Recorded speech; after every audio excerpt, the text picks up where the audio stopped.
So I say we start off talking about Funk Flex because we just got finished listening to his Yeah, and this is a broadcast regional live. thing. Yes, But Funk Flex is an international DJ. yes, he is. And Right. he's a world-renowned DJ, so he's Yes. famous. And so he was going in on first off because he had a back and forth with Conway the Machine from Griselda. Because Conway on his live said something like, in New York, I need to get them old ass DJs out of here, them gatekeepers and stuff like that.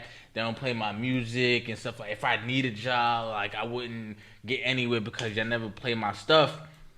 Flex responded, went off on him on Instagram, called him old. He basically said, you kind of portraying, independence, but you assigned to Shady, or Aftermath, Rock Nation. Like he was like kind of naming all of his industry ties, and basically saying you 40 years old, you don't make nothing to go in the club.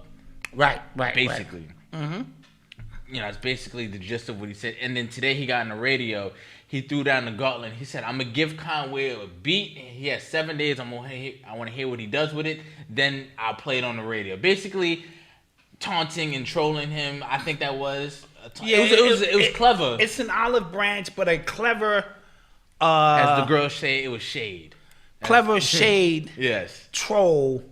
It was a troll cleverly put together. Let me put something else in that. Pete Rock jumped into the conversation. Was it that specific conversation? Yes, he jumped into that conversation to back up Conway the Machine. Got you, okay. And say, yeah, Flex, blah, no integrity, bang, bang, bang. So Flex just went off on Pete Rock. Yeah, he dumped. He just dumped on him just now on the radio. And what I want to say about this, because this may seem like it's insignificant, but this ties into when we speak about the control that is possessed by radio stations and DJs who used to play music freely. Mm-hmm. You know what I mean? Yeah. They DJs used to break records. Right. That's how it was. You belong to a record pool because my DJ was in a record pool, so he would get these records 2 and 3 months in advance. You play them. You see what has momentum. You give the feedback back to the record companies. They know they got a heat rock coming. Right. And then collectively, the DJs would generally play, what was hot. Once radio programming began to take over to the degree where you have a program director, it's all in the title, program director. The program director is now looking at what songs benefit them for the best listenership. And I keep telling people the radio's objective is not to play music that you like. They could give a about the music. It's about ads and demographics. That's why all it is about. Yeah. Old school, night was the Quiet Storm. They know that's a certain demographic. So we have certain things we sell to them. Rock stations, it's a certain demographic, and hip hop is a certain demographic. We get caught into thinking, well, why they not playing great music? They don't give a about your music. Now they will play what's trending. No, okay, this is what I will say too. I've been to other states where they play their local artists like, they really play their local artists. And it was kind of bugged to me because in New York, when's the last like homegrown New York artist that was kind of like, that kind of came up that you hear? You really don't. We don't have that anymore. So in that one sense, Conway does have a point. But the other sense, New York is the hub. So you can't, you kind of... That's what I'm getting. Rocking a hard place right there. You see what I'm saying? You hitting it right on the nose, young man. And for you to be 28 and be able to recognize that, that's critical. I wonder who your dad is. Anyway, I don't know, clearly. So what happens is New York is the hub. So we're the heartbeat. So what we do here determines, and in LA, there's a hub here, there's a hub in LA, now there's a hub in Atlanta. So these things determine how energy moves. Now, like I said, they don't give a about what records play. However, understanding the connection, or the fake connection, to understanding what our magic is and keeping it of a low vibration. right? Money, hoes, clothes, and nigga all of that knows. Yes. has a double meaning. So they playing music and they playing these same records over and over and over, and they become a chant. And these chants, because how do you learn things? You learn things through repetitiveness. Shooting 1,000 jump shot is no different than listening to the same song 1,000 times. It's going to have an impression upon you. Right. Right? So understanding that, they know that keeping it of a low vibration collectively keeps us at a low vibration. So the DJ and program director is critical for the spiritual awakening of who we are. Okay? So that when we speak about these things, I want you to understand there's multiple levels. There's just the advertisement, those who just looking to make a few dollars, and then those above them who understand the esoteric principles of who we are. They're looking to get more from the music. And they looking to keep us here. And then there are those who are looking to feed the rap to prison pipeline. So we need to, rev up this violence, rev up this sex, rev up this violence, and keep the net.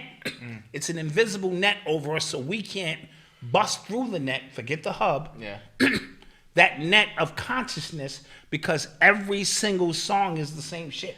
So Conway, and then I'll give it back to you so you can kind of add to it, is an old school artist, meaning throwback, and almost to the point where he is out of touch with what the game is now. The game is not what it used to be. You used to have a hot record or be a hot MC. New York would promote you. You sitting on top of the world. Flex even said that to Pete Rock, because Pete Rock made some comments like, well, I used to be on the radio. And he said, nigga, you was on the radio 30 years ago. The game has changed in the last 30 years. So now it's a different ball game altogether. So, first off, I can't stand Flex. I really can't. But nobody has, I guess, constructed a great comeback to him, because he does control. He kicks everybody's ass. Yeah, and I can't. He kicked Jay-Z's ass. I don't understand it. I truly don't He understand literally it. sitting, because he's sitting at the top of the music world. I don't understand it. He's sitting at the top of the music world. Hot 97 run this bitch. Yeah. Right? His job is protect. And what he did, see, this is what he did. He morphed into whatever the times are. Yeah. So he says, I like this new shit going on. Yeah. So I play the new shit. He said it's called hip hop. And you're not hip if you're over 45 years old, is what he's saying. That's not true. But it's a young man's game, so he didn't get fixed. While a lot of our producers, like Premier, all classic producers, they're fixed in a certain reality. And I speak to y'all a lot about that when I see these old school dudes who stay like their whole existence. And I love Slick Rick. I love all of them. But when I see Slick and he's got the 50 chains on, and he still looks like in 1988, I get it. That's what he's known for, but he can't move out of that. If you got hit records from the 80s, I want y'all to think about this before you say I'm shitting on them. Their whole existence now is to relive the 80s. That's how they make their money today. And when you go to see them, it enables you to relive your childhood.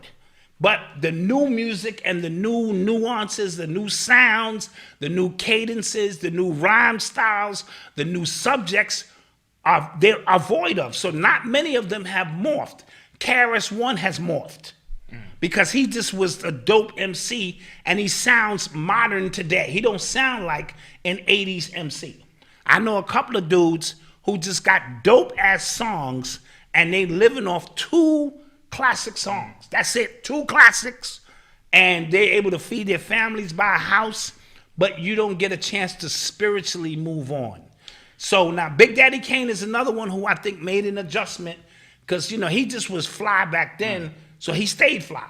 But certain MCs I look at and I don't see futuristic. I see a nigga from the 80s. But it's also kind of weird, because I think Conway is nice. No, he is. I think whole Griselda is nice, but like you said, like they have their own following that is of that sound. You know what I'm saying? Like they grew like their own cult following, which was why I was confused that he was even talking about Flex anyway. Right.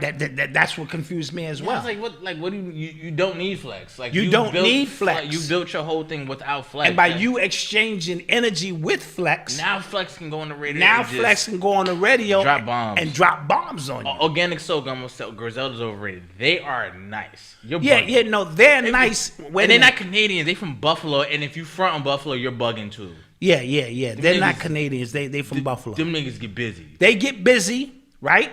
I told you how I feel about all the drug No, I totally get like just if we're looking, we had in a vacuum. Yeah, we had Phil Valentine on here yesterday, and he was talking about the spiritual side of music and just listening. Right. We're just listening, right?